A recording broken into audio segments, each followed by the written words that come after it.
pero no logran como articular los usos de la epidemiología con sus enfermedades que les correspondían, ¿no? Entonces, sí, lo que les decía también, uno de los principales usos de la epidemiología es la historia natural de la enfermedad. Por lo tanto, recuerden que ustedes tienen periodo prepatogénico, que se refiere a todos los factores de riesgo, a las medidas en general antes de que se presente la enfermedad, digamos a los grupos de riesgo, poblaciones de riesgo, historia natural de la enfermedad. Obviamente tenemos el periodo patogénico, que es el desarrollo ya de la enfermedad. Nos presentaban ahora alrededor de cuáles son esos eventos, esos efectos que pueden tener de la enfermedad, cuáles van a ser los desenlaces. Súper importante. El conocimiento, ¿no es cierto?, para el control de los problemas de salud, igual van a entrar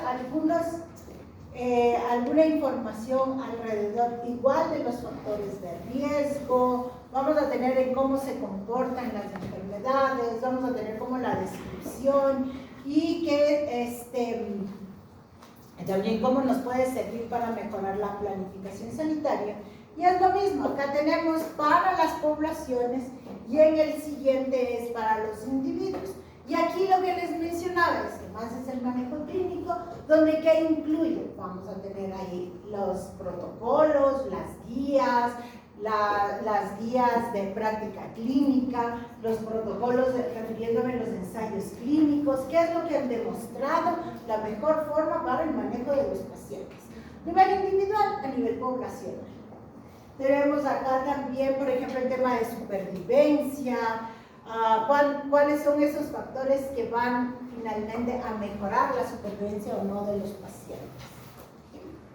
Y luego cuando hablábamos en los campos de la aplicación de la epidemiología, ¿no es cierto? Ustedes se referían a la epidemiología social, vamos acá.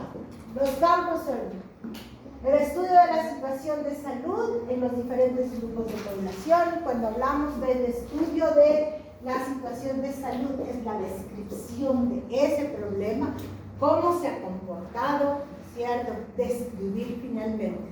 Si es que, si es a nivel del Ecuador, pues obviamente referirnos al sitio, pero podría ser, como les decía, a nivel local o podría ser a nivel regional, dependiendo del problema que estamos estudiando. Y obviamente de los determinantes. Los determinantes sociales, ¿no es cierto? Vamos un poco a profundizar luego, pero son esas condiciones que les había mencionado, sean sociales, económicas, culturales, que van a influenciar en el desarrollo de la enfermedad, pero además, ¿no es cierto?, como los determinantes es un nivel superior, podemos decir, hay otros que son factores de riesgo a nivel individual. ¿Qué hace el individuo para mantener su salud o cuáles las cosas que hace el individuo para enfermar? ¿Sí? Entonces, son como a los dos niveles. La vigilancia de las enfermedades y otros problemas de salud o los eventos positivos, recordemos la vigilancia. ¿Qué hacemos en la vigilancia? Muchos de ustedes tenían las enfermedades que son sujetas a vigilancia. La mortalidad materna es un sujeto de vigilancia.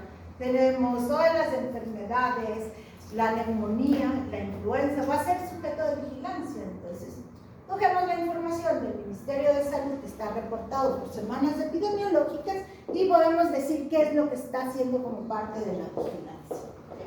Luego la investigación sobre factores de riesgo, determinantes, tratar de explicar esos problemas. Y finalmente la evaluación de los servicios de salud y de las acciones o intervenciones.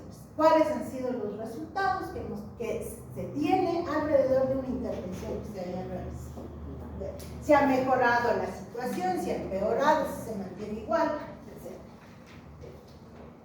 Y luego lo otro que teníamos acá, súper importante, que es el método. Algo hablaron acerca del método epidemiológico, que es el método científico, y aquí es donde entran las investigaciones. Entonces, cuando nos referimos al método epidemiológico, que es el método científico, ¿no es cierto?, los pasos del método científico que utiliza la investigación epidemiológica, viene la clasificación de los tipos de diseño. Diseños descriptivos, diseños analíticos, diseños experimentales. ¿Qué es lo que les había mencionado? Que vamos a ir viendo a profundidad cuando veamos diseños descriptivos igual analíticos, y que los experimentales no los vemos ahora, sino lo van a ver el próximo semestre. Pero lo que quiero es de que esos son la investigación epidemiológica. ¿Qué incluye la investigación epidemiológica? Obviamente va a incluir ese tipo de estudios, descriptivos, analíticos y experimentales. Volviendo acá un poco, porque ¿cómo yo hago la descripción del problema o la descripción de la situación de salud de un problema? A través de los indicadores. Y obviamente, ¿cuáles van a ser los indicadores? Y para eso utilizo. Les falta. Yo hago el análisis de la situación de salud en función de indicadores. ¿Y qué indicadores vamos a utilizar? Para poder saber cómo yo puedo describir, aparte de las variables de tiempo, lugar y persona. Si quiero yo describir la situación de salud de cualquier unidad, de cualquier localidad, vamos a hablar de si es que van a, qué sé yo, a Conocoto, a Calderón. Si quiero, necesito describir, ¿qué voy a describir? Si voy utilizando estas variables. Las personas de qué se enferman, si son hombres, si son mujeres. De nuevo, descriptivo. Epidemiología descriptiva, ¿por qué? Porque a través de estas variables tengo que describir la situación. No es que se desarticula, no es que lo descriptivo y lo analítico es otra cosa. No, necesito para poder describir de nuevo la situación de salud, esas variables de tiempo, lugar y persona. Entonces describo los estudios, situación de salud. ¿A través de qué hago vigilancia? Tengo que hacer vigilancia a través de estas variables. Si es que el problema es en niños, tengo que hacer vigilancia epidemiológica en los niños, ¿cierto? No voy a buscar septicemia en adultos. No es lógico. ¿Qué grupo de edad es el más afectado a la septicemia? Son los menores de un año. Entonces hago vigilancia en los menores de un año. Sigo igual utilizando las mismas variables epidemiológicas de tiempo, lugar y persona para esto, para hacer vigilancia. ¿Sí? Entonces no son cosas diferentes, están ligadas en el análisis, en el uso de la epidemiología, obviamente las diferentes variables que tenemos. Súper importante como que integremos las cosas y nos sepamos. Y acá finalmente lo que teníamos en prevención. El último grupo, sí. A ver, chicos, voy a repetir niveles de prevención para que no se confundan. Prevención primaria, promoción de la salud, que también se le conoce como la prevención primordial. ¿Por qué les decía que se denomina prevención primordial? ¿Y por qué se ha separado? Se ha separado para justamente que se visualice la importancia que tiene trabajar sobre los determinantes sociales para poder mantener la salud. ¿Sí? Entonces, cuando hablamos de la promoción de la salud, también incluye, ¿no es cierto?, la prevención primordial, que es todas esas actividades, todas esas intervenciones que van encaminadas a influenciar sobre los determinantes. Porque si es que no se hace eso, no vamos a lograr que las personas tengan mejor estado de salud. Si las personas no tienen educación, ya se ha comprobado que obviamente es una de las variables más importantes. Entonces, ¿por qué necesito entonces que las personas, los jóvenes, los adultos, las madres, los padres, mejoren su nivel de educación para mejorar también las decisiones de salud? ¿Sí? Y es lo mismo que pasa con el nivel socioeconómico. ¿Por qué mejoramos las políticas, vamos a decir, las políticas de trabajo? Porque las mujeres están en desventaja que los hombres. Entonces necesitamos establecer normativas y leyes que vayan encaminadas a la protección de la mujer en el trabajo. ¿Para qué? Para evitar que haya prematurez, que están embarazadas, para que entonces no haya de nuevo partos domiciliarios o que los partos pongan en riesgo la vida de los niños. Entonces es un poco tener una visión integral de los problemas que hay de salud. Ya habíamos hablado de prevención de la enfermedad, promoción de la salud. Por favor, el nivel secundario, diagnóstico y tratamiento temprano. Tercer nivel no es diagnóstico oportuno, digamos tratamiento oportuno. Error, ¿ya? Entonces, ¿dónde? Porque es nivel secundario. Si yo hago el diagnóstico temprano, puedo tener la posibilidad de implementar medidas, ¿cierto? Tratamientos de forma inmediata. Y acá tenemos el nivel terciario. Evitar discapacidad, es decir, una persona, tanto en el nivel secundario como en el terciario, la persona ya está enferma. Ya en el nivel primario, obviamente esa persona todavía tiene factores de riesgo, pero no ha desarrollado la enfermedad. Acá en el nivel secundario y en el nivel terciario, el paciente ya tiene la enfermedad, por lo tanto van a ser medidas encaminadas a que ese paciente, ¿no es cierto?, mejore su condición de salud. Por eso es acá, evitar la discapacidad. En diabetes, ¿cuál es uno de los problemas más importantes? ¿No es cierto? La disminución de las complicaciones. Va a ser el pie diabético. Entonces, ¿qué tengo que hacer para controlar el pie diabético en un paciente que tiene diabetes? ¿Qué tengo que hacer para controlar que ese paciente que tiene diabetes no tenga retinopatía diabética? Es decir, que se quede ciego por diabetes. A eso se refiere con disminución de complicaciones y disminución de discapacidad. ¿Ya? Lo mismo la rehabilitación, cuando hablábamos, no es solamente rehabilitación física, es rehabilitación entendida como la reincorporación de un paciente a su vida cotidiana. Entonces, ¿qué tengo que hacer? Si son niños, si son de nuevo volver, si un paciente ha tenido, lo hemos logrado controlar y evitar complicaciones y termina con un pie diabético, ¿qué podemos hacer para que se incorpore a su vida cotidiana en su nueva situación? ¿Ya? Si hablamos de un niño prematuro, si hablamos de un niño de septicemia, ¿qué tenemos que hacer en esa rehabilitación? No sé, centros de psicología, donde puedan los niños mejorar su desarrollo más temprano. A esto es lo que vamos con tercer nivel y las intervenciones que deben considerar. Y finalmente, este nivel cuaternario, que les había mencionado que muchos de los libros no van a encontrar, ¿no es cierto? Porque el nivel cuaternario es una nueva tendencia que se tiene en la actualidad para justamente tratar de evitar también medidas innecesarias, ¿no es cierto?, desde las intervenciones médicas. Entonces hay cosas que en realidad no se debería hacer y sin embargo se hace. Lo que les mencionaba, ¿cuál es una medida? Por ejemplo, las cirugías, digamos, las cesáreas en las mujeres que no necesitan cesárea, que podrían dar un parto normal, vaginal, ¿no es cierto? Y sin embargo se está haciendo una intervención médica cuando el niño y la madre no necesitan. Entonces a eso se refiere justamente el nivel cuaternario de evitar, ¿no es cierto?, esas medidas que en lugar de ser un beneficio pueden ser un riesgo. ¿Por qué? Porque la cirugía siempre va a volver. Creo que sí. No sé.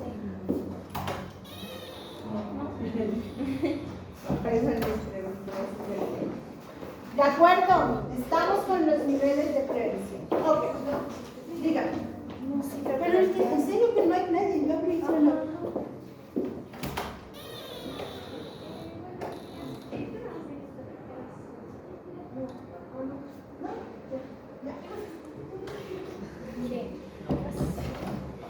De acuerdo, chicos, aclarado, ya es súper importante que se.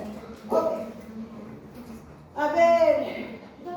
¿No te dice que esto es un ciclo? Porque veo que, por ejemplo, el nivel cuaternario está muy relacionado con el primario, es decir, como el ejemplo que usted dijo. Si una paciente está bien informada, bien educada a través de las políticas públicas que son en el nivel primario, el nivel cuaternario ya se ligaría de esa manera. Se ligaría, debería en todo caso, digamos, disminuir esas intervenciones, pero no solamente es por el lado de los pacientes, es por el lado del personal de salud. Aquí es la diferencia, que acabamos encaminados al paciente o a la persona que, digamos, a la población general, que sí puede ayudarles a tomar las decisiones acá correctas. Sin embargo, acá también tiene mucho que ver la formación y la opción del personal de salud. ¿No es cierto? Sí, y no queda solamente fue. Una persona. Entonces, en lo que más les he entendido, nosotros tenemos que dar opciones que sean viables y concretas. Por ejemplo, lo que usted dijo del pie diabético que entra dentro del nivel terciario, tendríamos que dar como especificaciones de cómo tratar eso. Claro, especificaciones, intervenciones que podrían estar encaminadas a evitar eso. ¿Cómo podrían ustedes, a ver, evitar un pie diabético? No hablando ustedes como estudiantes, hablemos sino como personal de salud, ya, como profesionales de la salud. ¿Qué podríamos hacer? O como política también, política pública, ¿qué se debería hacer para evitar que ese paciente tenga pie diabético? ¿Quiénes tenían diabetes en los mayores de 65 años allá? Hay yo creo que básicamente en los controles que les tienen que realizar que no tengan heridas, que no están cuidando la higiene para ver si en el caso que llegara un síntoma que podría terminar en pie diabético, como que ya les vayan detectando antes de que surja. Y darles esas recomendaciones de que tienen que tener buena higiene, no lastimarse. También hablaban sobre las visitas domiciliarias, como tenerles mapeados, eso es algo que está pues a su alrededor, para ir como definiendo qué personas tienen problemas, esos problemas para evitar futuras complicaciones. Ya, pero imagínense que uno de los problemas más grandes para evitar el pie diabético son los zapatos. ¿No es cierto? Los zapatos que usan. Pero la gente, como son tan caros los zapatos para pie diabético, para evitar, para pacientes diabéticos y evitar, ¿no es cierto? Entonces, también pensar en cómo serían las políticas para mejorar las condiciones de los pies de los pacientes, ¿no es cierto? Entonces, yo qué sé, buscar fondos, que haya importaciones a bajo costo, que haya productos también, generar productos internos de acá que puedan desarrollar el calzado adecuado para pacientes diabéticos cuando tenemos tantos pacientes diabéticos. Generar centros, no sé, centros de control de pie diabético. Hay personas especialistas en otras partes, ¿no es cierto?, que solamente se dedican a ese tema. Entonces es también mejorar la capacitación de los médicos, de las enfermeras para el cuidado, porque muchas veces no saben cómo hacerlo bien. Entonces a eso se refiere cuando hablamos de las intervenciones. Intervenciones para cada una de estas de acuerdo a ustedes. Ustedes tenían una tarea, y eso era lo que iba. No me acuerdo. ¿Cuál era la tarea? La infografía. La infografía tiene que estar encaminada primero a las personas, o sea, ¿a quiénes serían los usuarios? Ya, por ejemplo, de nuevo, perdón que me quede con pie diabético, pero es lo que se me viene acá. ¿No es cierto? Entonces, a las personas adultas mayores de 65, más de 65 años que tienen pie diabético. Entonces, a eso debería estar enfocado, porque muchas veces ponen información que no es que no sea pertinente, pero que no está adecuado al grupo, ¿no es cierto? Pensar en qué infografía, cómo yo puedo informar a los pacientes, por ejemplo, a las madres que han tenido hemorragia, ¿no es cierto? ¿Cómo informamos? ¿Qué deberían informarse para mejorar, yo qué sé, los niveles? ¿Cuáles serían la prevención que deberían hacer?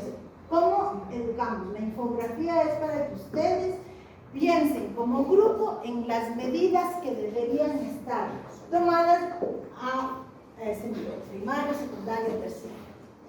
Cuaternario es mucho más difícil porque van a depender no solamente, digamos, no es único, necesitamos actividades intersectoriales también acá. ¿De acuerdo? ¿Estamos? ¿Qué es lo que se debía hacer? A ver,